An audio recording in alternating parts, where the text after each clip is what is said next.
For parenting to be successful, it needs to happen in the environment of love. If parenting is a structure of a building that you are building, love will be like a cement that strengthens that wall. If you are building a bond between the two of you, love is that mixture that makes your wall and your bond strong.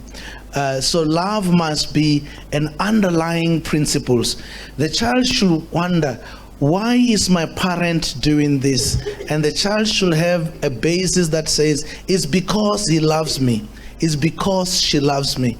What is the underlying reason for his conduct, for his doing? Must be love. So they must see love in all that you're doing. So love is that cement that you need. And you realize that if love is not there, that relationship weakens. It's almost like you are trying to build a wall and you don't have that cement that strengthened your concrete. It shakes and it falls apart because you see, love is real. You can't pretend it.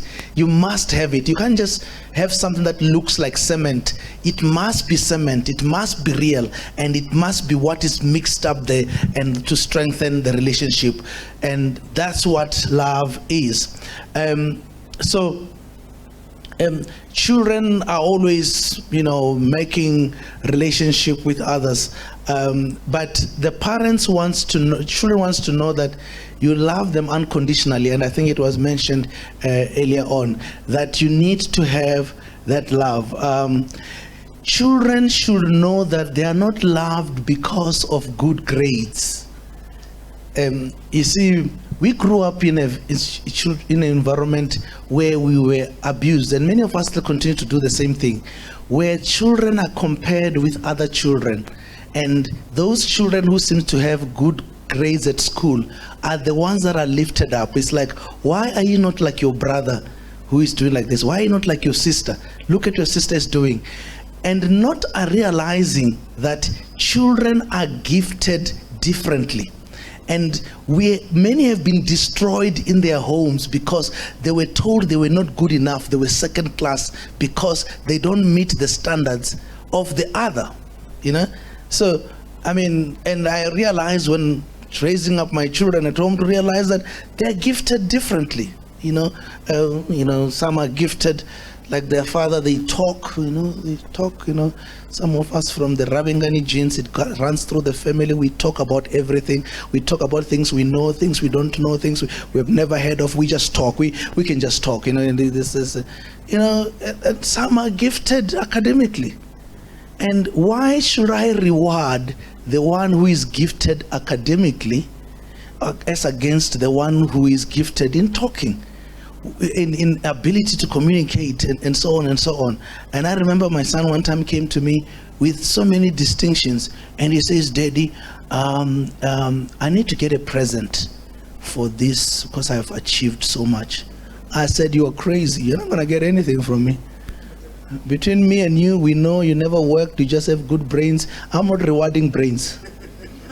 We're not going to do such things, because that means I'm discriminating against others for the different gifts that they have, And I'm destroying one whose potential. And that children who are very smart at school, they become doctors, engineers, and whatever, actuarial scientists. And the ones who talk too much and whatever, they become politicians and pastors and rule over engineers and doctors. So why would you destroy the ones who are going to be ruling us? And because somehow you feel like academic is the big thing.